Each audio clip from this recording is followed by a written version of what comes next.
वादे काफी हद तक पूरे नहीं भी हुए हैं और जो वादे के नाम पे उन्होंने किए हैं वो इम्प्रॉपर है। केजरीवाल की देन रहेगी कि ऑक्सीजन के सिलेंडर भी खरीदने पड़ेंगे। जो ड्राइवर हैं वो महिलाओं के लिए बस नहीं रोकते।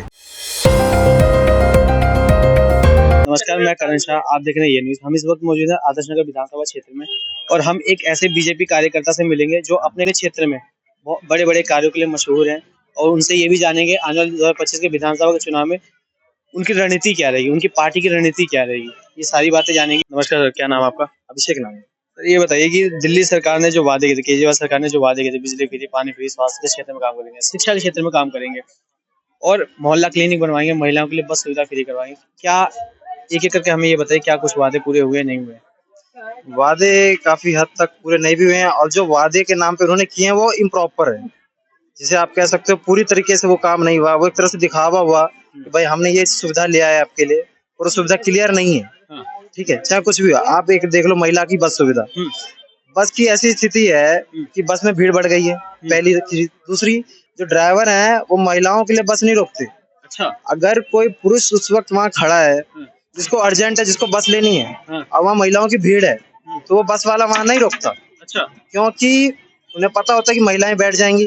ठीक है, तो अब वो इनकी अंदर की क्या चीज है वो वही जानते हैं कि वो महिलाओं के आने पर बस क्यों नहीं रोकते हैं, वो उनको ही पता होगा। तो ये चीज आप खुद देख सकते हो, ये पूरी तरीके से ढकोसला है। ठीक है, बसों में भीड़ बढ़ गई है और बस घट गए हैं। पहले के मुकाबले जितनी बसेस मिलती थी अब नहीं मिलती हैं। ठीक है, और जो सुविधा है बस को देखा जाए उस हिसाब से मेरा मानना ये है कि फ्री नहीं होना चाहिए। अभी भले ही 5 रुपए किराया हो पर किराया होना चाहिए। ठीक है, जो बस की सुविधाएं हैं उसको आप और बेहतर कर सकते हैं। ठीक है, जो इस टाइम नहीं है अब आप जाकर के देख सकते हैं। बहुत की सैलरी नहीं मिली है, ड्राइवरों की सैलरी रुकी हुई है 2-2 महीने 3-3 महीने की, कंडक्टर की सैलरी 6-6 महीने रुकी हुई है। कईयों का ये कहना है कि आप हमारे आंसुओं पे फ्री में सफर कर रहे हो। मैंने भी सोशल मीडिया देखा है, उसमें एक कंडक्टर का कहना था कि जो महिलाएं हैं वो तो खुश है फ्री में, पर लेकिन जो उसमें सर्विस कर रहे हैं वो उनका ये कहना है कि ये जो फ्री में सफर कर रहे हैं ये हमारे आंसुओं पे सफर कर रहे हैं बिकॉज ऑफ, क्योंकि उनको सैलरी नहीं मिल, उनका घर परिवार नहीं चल रहा और एक तबका खुश है। तो ये चीज आपको भी देखनी चाहिए। जब आप उस चीज को नहीं चला पा रहे हो सही तरीके से, तो क्यों आप उस चीज में घुसे हुए हो कि नहीं मैं फ्री करके रहूंगा। नहीं चला पा रहे तो ठीक है। ये कहना था मेरे। बस ये बताइए कि आप कह रहे हैं कि मतलब उनकी सैलरी नहीं जा रही, तो केजरीवाल सरकार ये आरोप लगा रही है केंद्र पर कि हमें आगे से फंड नहीं पास किया जा रहा है, हमें पैसा नहीं दे रही है केंद्र सरकार, तो हम सैलरी कैसे दें? जितना फंड एक सीएम के पास आना चाहिए उतना तो कोई नहीं रोक सकता। कोर्ट भी इस चीज को ऑर्डर करेगी, वो मोदी जी के बस में नहीं है कि मोदी जी किसी की सैलरी चाहे किसी का पैसा रोक ले। समझ गए? ये तो दुनिया जग जाहिर है, सब चीज रिटर्न वर्क होता है, किसने किसको कितने पैसे दिए और कितने किसके पास जाने चाहिए। ये तो सब चीज जग जाहिर है, कोई नहीं छुपा सकता इसे। अच्छा ये बताइए कि फ्री की रबड़ी बांटनी कितनी हद तक सही है? मैं फ्री की आपको नहीं लगता इससे सरकार घाटे में जा सकती है? मैं फ्री की रबड़ी का पूरा तरीके से क्रिटिसाइज करता हूँ, मैं पूरी तरीके से निंदा करता हूँ फ्री की चीजों का। ठीक है, अब ये लोग कहेंगे कि फ्री की चीज तो मोदी जी भी दे रहे हैं, सीधा कहेंगे कि वो रेबड़ी नहीं है, वो मूलभूत सुविधा है जो राशन गरीबों को दिया जाता है, भत्ता। मोदी जी बस नहीं फ्री करे, मोदी जी पानी फ्री नहीं करते। अब मैं पानी की बात बता रहा हूँ, पानी की पोल खोलता हूँ। पहले पानी का क्या हाल था, कोई कैन नहीं खरीदता था, किसी ने सोचा तक नहीं था कि कैन हमें खरीदना पड़ेगा, हमें 20 रुपए की लीटर कैन की बोतलें उठानी पड़ेंगी। ठीक है, दुकानें खुल जाएगी पानी की, किसी ने नहीं सोचा था। पर केजरीवाल के आने के बाद हमें ये दिन भी देखना पड़ा और आने वाले समय में हमें केजरीवाल की देन रहेगी कि ऑक्सीजन के सिलेंडर भी खरीदने पड़ेंगे। अच्छा। ऑक्सीजन के सिलेंडर भी खरीदने पड़ेंगे आने वाले समय में अगर आ गई उनकी सरकार तो। तो इसलिए पानी की जो उन्होंने हालत करी है, अभी आप जाके देख सकते हैं, जो पानी की जो पाइपलाइंस है वो टूटी पड़ी हुई है। ठीक है, और उसमें पानी बह रहा है। क्यों बह रहा है? क्योंकि उसकी कोई कीमत नहीं है। क्यों कीमत नहीं है? क्योंकि वो पानी गंदा है। ठीक है, और लोग अंदर आप जाकर देख सकते हैं कोई भी वो पानी नहीं पीता। क्यों नहीं पीता? क्योंकि पानी गंदा है। मैंने खुद पिया, मैं खुद 6 महीने बीमार रहा हूँ उस पानी से, बस एक दिन गलती से पिया बस उस कारण। ठीक है, मेरा पेट खराब हो गया। तो अब आप खुद देखिए क्या फायदा है ऐसी चीज फ्री में दे करके जिसकी कोई वैल्यू ना हो। आप एक दिन में 5 ही लीटर दीजिए, पर ऐसा दीजिए जो पी सके लोग। ठीक है, पर क्या फायदा ऐसे गंदे पानी का जो आप फ्री में दे रहे हैं और उसका कोई यूज नहीं है, नाले में बह रहा है, कोई मतलब कि सब पानी बाहर से खरीद के पी रहे हैं। क्या फायदा उस चीज का? अब आप कह रहे हो मैं पानी फ्री में दे रहा हूँ, क्या यूज है ऐसे पानी का? बात समझ रहे हैं आप? बिजली पे क्या कुछ काम हुआ है? बिजली पे काम की बात है बस। हाँ, पहले से मैं मान सकता हूँ कि पहले बिजली जो है ना कभी कर कट जाया करती थी, अब नहीं कटती है, ये मैं मानूंगा। पर वो जो कहते हैं कि नहीं बिजली फ्री है, ये चीज मैं नहीं मानूंगा। क्यों? क्योंकि अब आप अंदर जाओगे, बहुत ऐसे घर मिलेंगे जो सिर्फ लाइट जला रहे हैं, ठीक है, और थोड़ा बहुत पंखा चलाते हैं। उनका बिजली बिल पहले भी कम आता था, अब भी कम आता है, इसमें कोई फर्क नहीं है। पर लेकिन जो थोड़ा सा भी ज्यादा कर रहे हैं, चाहे हल्का फुल्का कूलर चला लिया वगैरह कर, तो उनके 5-5 हजार बिल, 3-3 हजार बिल, तो ऐसे आ रहे, तो वो परेशान है। ठीक है, तो जो पूरा चला रहे हैं उनको अच्छा खासा बिल आ रहा है। बस कुछ कुछ घर में आपके जैसे 100% घर है, तो मुश्किल से आपको 10 या 20% घर ऐसे मिलेंगे जिनके बिजली बिल कम आते हैं या अनुमान के तौर से कम आ रहे हैं। पर लेकिन 80% घर ऐसे हैं जबकि सबके पास बिल आ रहे हैं। क्योंकि मैं एक तरह से यहाँ पे सर्वे भी कर रहा हूँ, मुझे पता है कि घर का कहाँ का बिल आ रहा है, कहाँ कितना आ रहा है। मैंने 10-10 हजार का बिल सुना है। यहाँ पे बड़ोले में एक व्यक्ति का पानी का बिल 10 हजार आया है। सोचो। आपको नहीं लगता जो केजरीवाल सरकार ने जो क्राइटेरिया रखा था 200 यूनिट का, हाँ। हो सकता है वो 200 यूनिट पार कर चुके हो, इसी वजह से बिजली बिल आ रहा हो? हाँ, ये भी हो सकता है। ये मैं इस चीज को नहीं वो मना करूंगा, ये हो सकता है 10 हजार, वो मतलब 200 यूनिट से पार करा होगा उन्होंने, ठीक है। पर लेकिन ये बात जो है कि मतलब पहले उनकी ज्यादा बिल आते थे, अब केजरीवाल जी के आने से वो कम हो गए, ये नहीं कह सकते मैं। हाँ, ये मेरी भी खुद का भी मीटर है, मुझे ऐसा कोई फर्क नहीं नजर आया कि पहले मतलब कि हम पैसा भर रहे हो और अब नहीं भर रहे। अच्छा, ये बताइए कि नालियों की हालत कैसी है? क्या एमसीडी के कर्मचारी काम करने आते नहीं आते टाइम पे? ये बताइए। नालियों की हालत मैं बता रहा हूँ आपको। नालियों की हालत ऐसी है कि पहले सफाई भी हो जाया करता था, अब तो बिल्कुल सफाई नहीं होती। अभी अब आप जाके देख सकते हैं कि सारी नालियां खुली पड़ी हुई है, ठीक है। छोटी छोटी नालियां हैं जो यहाँ से हमारे निगम पार्षद थे मुकेश गोयल जी, ठीक है, जो जीते हैं अच्छे से। मेरे यहाँ जो बीजेपी की जो गवर्नमेंट है उनको 170 वोट से हरा करके उन्होंने मतलब यहाँ से जीते। तो अभी जाकर के नालियों की कंडीशन आप देख सकते हैं, पूरी नालियां भरी पड़ी है, ठीक है, सफाई होती नहीं है, ठीक है। अब इलेक्शन आ गया है तो उन्होंने दिखाने के लिए नालियां निकाल दी है, ठीक है, यहाँ पीछे पड़ी है, ठीक है। तो और नालियों के ढक्कन खुले हुए, बच्चे गिर रहे हैं उसमें, ठीक है, कई मरते मरते बच्चे हुए हैं उसमें, नालियों के उसमें से गिर कर, ठीक है। तो अब आप खुद देखिए, जो निगम पार्षद अपना काम सही से कर नहीं पा रहा, अब वो विधायक की सीट पे आ गया है, विधायक का वो लड़ने के लिए, जो निगम नहीं संभाल पाया, वो विधायक क्या संभाले? शौचालय में जाके देखिए आप, शौचालय की सारी सीटें टूटी हुई है, करने को उन्होंने फ्री कर दिया, करने को फ्री कर दिया। भाई देखभाल कौन करेगा उसका? देखभाल जरूरी है। आप पहले 1 रुपए या 2 रुपए लगता था उसमें, ठीक है, साफ रहता था, स्पेशल कर्मचारी रखी जाती थी उसमें, ठीक है, एकदम नीट एंड क्लीन मिलता था, एक सुविधा होती थी। पर आज आप जाकर के देखिए, सीट टूटी पड़ी है, पानी के नल के टूटे पड़े हैं, कहीं पानी बह रहा है, कहीं गंदगी है, ठीक है। तो ऐसी व्यवस्था चल रही है फ्री की। जब तक आपके पास 1-2 रुपए आएगा नहीं, आपके पास फंड नहीं आएगा, जब तक आपके पास फंड नहीं आएगा, तब तो आप कैसे सुविधा दोगे? इसका मतलब यही है कि आप फ्री कर दो, चीज की तहस नहस कर दो। आपने पानी फ्री किया, वो तहस नहस हो गया। आपने शौचालय फ्री किया, वो तहस नहस हो गया। आपने बस फ्री किया, उसकी सुविधा खराब हो गई। आप मेट्रो लेना चाह रहे थे, मेट्रो लेते उसकी भी हालत खराब कर देते आपको। जाहिर सी बात है ना, आप पैसे लो, उसके बदले सुविधा दो। आप सुविधा क्या दे रहे हो? आपने कहा कि हम झुग्गी के बदले मकान देंगे, आपने कितनी जगह मकान दिया भाई? बताइए, आपने कितनी जगह मकान दिया लोगों को? बीजेपी गवर्नमेंट की कहते हैं हम मिला है मकान। दिल्ली में बहुत जगह मकान मिल चुका है, यहाँ आपका कालका जी में मिल चुका, सबको दे चुके हैं। यहाँ पे जलियांवाला बाग में भी बना है, इसका दिसंबर में उद्घाटन होना है। मोदी जी कर रहे हैं, उनका काम दिखता है। केजरीवाल का काम नहीं दिख रहा है। नहीं दिख रहा। आप वो देख लीजिए, शौचालय, आज तक किसी भी सरकार ने महिलाओं के लिए शौचालय के लिए सोचा?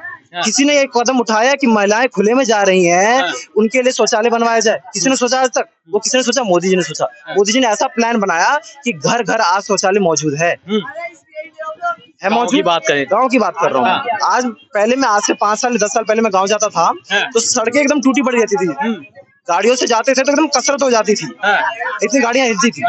पर आज आप जाके देख सकते हो, सारी नीट एंड क्लीन मिलेगी, समझ गए। और उस टाइम मुझे भी नहीं पता था कि सड़कें अचानक से ठीक कैसे हो गई। मेरी उम्र तो उस टाइम थोड़ी कम रही होगी, 5 साल या 10 साल पहले। तब मैंने उस टाइम देखा था, प्रधानमंत्री की बोर्ड लगी हुई थी, प्रधानमंत्री ग्रामीण सड़क योजना। तब मुझे पता लगा कि सारी सड़कें प्रधानमंत्री की देन है। तो वो चीज साफ पता लगी देखने से कि भाई वो काम हो रहा है वहाँ, समझ गया। हम दिल्ली पे आते हैं। अगर आपका ये कहना है कि केजरीवाल सरकार काम नहीं करी दिल्ली के अंदर, तो आप मुझे ये बताएं कि 2013 के बाद से 3 बार सरकार चुनी जा चुकी है और सेम पार्टी की सरकार बन रही है दिल्ली के अंदर। तो जब वो काम नहीं करते तो जनता बेवकूफ तो नहीं है कि जनता चुन लेती, जनता अपना वोट देती? इसका रीजन बता रहा हूँ। वो जो है इमोशनल कार्ड खेलते हैं। अच्छा। इमोशनल कार्ड मतलब समझ रहे हैं? हाँ। आज आप जा करके देख सकते हैं जहां भी बैनर लगे हैं, बैनर में एक दुखियारी महिला सी बनी हुई होंगी, हाँ। रोती हुई, हाँ। और केजरीवाल जी के सर पे हाथ रखते हुए। ऐसा तो मोदी जी के बैनर में भी है। बहुत कम मिलेगा, पर वो बैनर बहुत कम दिखेगा आपको। हाँ। ठीक है, मैंने आज तक नहीं देखा। हाँ। वो कोई गाल पकड़ रही होंगी। हाँ। क्या है वो? इमोशनल कार्ड है। आप क्या दिखाना चाह रहे हो कि मैं गरीबों का मसीहा हूँ? हाँ। आप गरीबों का मसीहा दिखाना चाह रहे हो अपने आप को? हाँ। क्यों ऐसे बैनर्स लगा रहे हो? हाँ। कि कह रहे हैं हर जगह बैनर्स लगा रही है, हम फिर केजरीवाल लाएंगे। सुनिए, हम केजरीवाल लाएंगे, हाँ। फिर केजरीवाल फिर लाएंगे हम। भाई हम क्यों लाएंगे केजरीवाल? हाँ। आपने क्या किया ऐसा अच्छा? अंदर आके जाके देखिए, नाले जो जिनके साफ नहीं हुआ, हम जाते हैं ना सर्वे के लिए, तो नाले सारे बड़े रहते हैं, वो गाली देते हैं, वो सबको गाली देते हैं। क्यों? क्योंकि उनका भरोसा उठ चुका है राजनीति पे से। क्यों? क्योंकि 10 साल से एक सरकार आ रही है, कुछ काम होने रहा, वो बेचारे उसी हाल में पड़े हुए हैं। ठीक है, कोई नेता, पवन शर्मा की बात कर लो, यहाँ पे विधायक जो है हमारा, ठीक है, कभी मिलने आते हैं आपके क्षेत्र में? नहीं आया, नहीं आया, कभी नहीं आया, कभी नहीं आते? कभी नहीं आया। और हमारे जो तो चुनाव आने वाला तो आना चाहिए। नहीं, कभी नहीं आया, शक्ल नहीं दिखाया उन्होंने, कभी नहीं दिखाया। हमारे राजकुमार भाटिया जी जो हैं, हाँ। जो पिछली बार कुछ वोटों से हार गए, उसके बावजूद, हारने के बावजूद यहाँ पे आते रहते हैं, और अब भी कई बार वो दिख जाते हैं लोगों को। वो तो दिख भी जाते हैं, पवन शर्मा तो दिखता ही नहीं, दिखता ही नहीं। बहुत लोग तो पहचानेंगे नहीं शक्ल से कि पवन शर्मा है। भाटिया जी का तो ये है कि कम से कम क्षेत्र में घूम लेते हैं, इसकी दिक्कत परेशानियों को देख लेते हैं, जबकि वो सीट पे नहीं है। पवन कुमार शर्मा नहीं आते, वो नहीं आते। मुकेश गोयल नहीं दिखे आज तक हमें यहाँ पे कई नालियों की सफाई करवाते हुए, आज तक नहीं दिखे। आप जाके देखिए, नाला अब निकला है। आज तक 10 साल या 5 साल हो गए, मैंने नाला निकालते हुए नहीं देखा, आज निकला हुआ। कैमरामैन से रिक्वेस्ट है, थोड़ा कैमरा उधर करें। अब मैं आपसे ये चीज पूछ रहा हूँ, ये इलेक्शन के टाइम पे ही क्यों निकला है? इससे पहले कहाँ थे आप? इससे पहले कहाँ थे आप? क्यों? अब आपको टिकट मिल गई, निगम की टिकट से सीधा विधायक की टिकट मिल गई, तो अब आप काम करने लग गए। इससे पहले आपका काम आपको दिखाई नहीं दिया। अच्छा ये बताइए, केजरीवाल सरकार ने जो एक पे एक शराब की बोतलें बांटी थी, वो किस हद तक सही था? केजरीवाल का काम ही है कि रेवड़ी बांटना। वो कभी महिलाओं को सोचते हैं कि मैं अपने अंदर को मतलब समझा बुझा के किसी तरीके से उनको अपनी तरफ कर लूं। कभी सोचते हैं जो पीने वाले लोग हैं उनको फ्री दारू करके अपनी तरफ कर लूं। वो उनकी राजनीति का वही तरीका है कि किसी तरीके से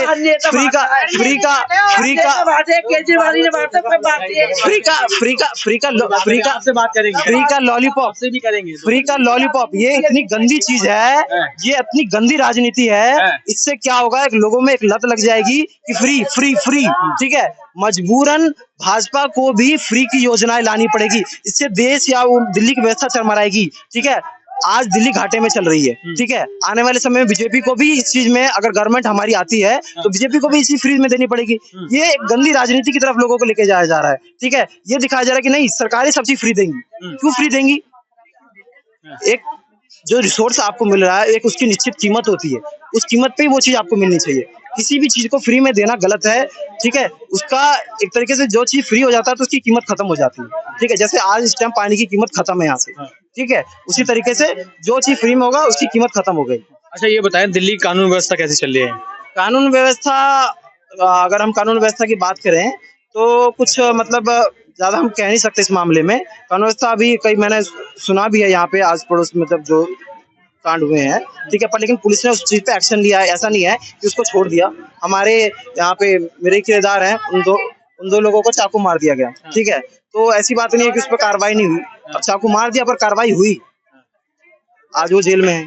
ठीक है, तो जो भी ऐसा कोई दुर्घटना होती है उस पर काम होता है, ऐसी बात नहीं। क्योंकि हमने कुछ लोगों से बात करी कि दिल्ली कानून व्यवस्था की बात करें कि दिल्ली कानून व्यवस्था, आपने भी सुना ही होगा, आप न्यूज देखते हैं, तो आप ये देख रहे हो कहीं हर दूसरे दिन मर्डर हो रहा है, दिन दहाड़े व्यापारियों की हत्या कर दी जा रही है, महिलाओं बेटियों के साथ रेप की जैसी घटनाएं घट रही हैं। और केजरीवाल जी का ये भी कहना है कि दिल्ली का जो लॉ एंड ऑर्डर है और माननीय गृह मंत्री अमित शाह जी के अंडर में, जैसा अमित शाह जी बोलते हैं वैसा दिल्ली पुलिस काम करती है। हमारी दिल्ली पुलिस हमारे अंडर में नहीं है, बिल्कुल कानून व्यवस्था बिल्कुल खराब कर चुके हैं दिल्ली की।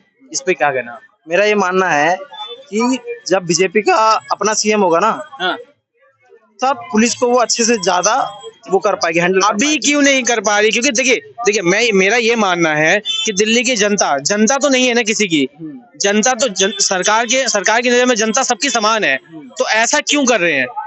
आप राजनीति करो बट आपस में करो, उसमें जनता का नहीं पीसना चाहिए ना। हाँ। इस पे क्या कहना है आपका? नहीं, राजनीति अपनी जगह है और जनता का सुख सुविधा अपनी जगह है, इसमें कोई उसका लेना देना नहीं है। आप क्या पूछना चाह रहे हैं इसके लिए?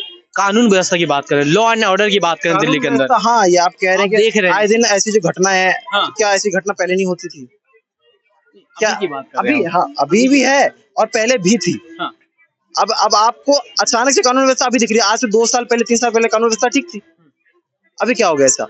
ये इसको हाइप किया जा रहा है, हाइप किया जा रहा हाँ, मैं आपकी बात क्लियर करना चाहूंगा कि पहले जो सरकार थी, पहले कांग्रेस की सरकार 2013 है। से पहले, सरकार की बात कर रहा, आज से 2-3 साल पहले की बात कर रहे हैं।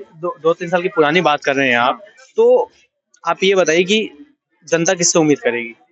जनता उम्मीद बीजेपी से करनी चाहिए, मेरे को ये लगता है। करनी चाहिए। आप जब आप कानून व्यवस्था की बात कर रहे हो, तो आप कानून व्यवस्था यूपी की भी देख लो। वो एग्जाम्पल सेट किया है। हाँ। जाके देखिए, कोई रेप केस करने से पहले 10 बार सोचता है, बिल्कुल। ठीक है? कोई भी लड़ाई करने से, कोई दंगा करने से पहले 10 बार सोचता है। वो व्यवस्था यहाँ पे चाहिए नहीं। तो वो एक बीजेपी का सीएम ही ला पाएगा। चलिए, आखिरी सवाल मेरा ये रहेगा आपसे कि आने वाले 2025 के विधानसभा के चुनाव में किसको देखना चाहेंगे? क्या सेम पार्टी सेम नेता दोहराएंगे या फिर कुछ अलग देखना चाहते हैं? मैं अलग ही देखना चाहता हूँ और मैं चाहूंगा कि इस बार बीजेपी को मौका मिले। जनता को बीजेपी को भी देखना चाहिए, एक बार उस पर विश्वास करना चाहिए, ठीक है? और एक बार बीजेपी गवर्नमेंट लाना चाहिए, ठीक है? बदलाव होना चाहिए।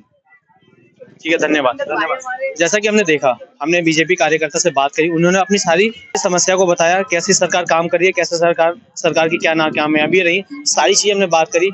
और हमने ये भी जाना कि आने वाले 2025 के विधानसभा के चुनाव में बीजेपी की रणनीति क्या रह सकती है, उनके कार्यकर्ता की रणनीति क्या रह सकती है, ये तो उन्होंने बहुत अच्छे तरीके से बताया। बहुत हमारी बातचीत भी हुई और अच्छा भी लगा हम उनसे बात करके। ऐसे न्यूज देखने के लिए बने रहिए ए न्यूज के साथ। मैं करण शाह, कैमरामैन आदित्य के साथ।